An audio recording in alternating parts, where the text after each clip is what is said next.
iro te maumata tuko tera marua. Tera maki o rai, hei mara mata mamoto wharahie.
Mori mori a matata e whakaete.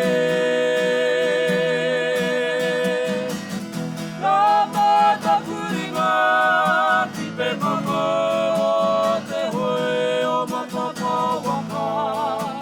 Oku me nuku te tangata. Atu te hiku o puhi mana riki. Tahua ko te hikutu, ko te mauri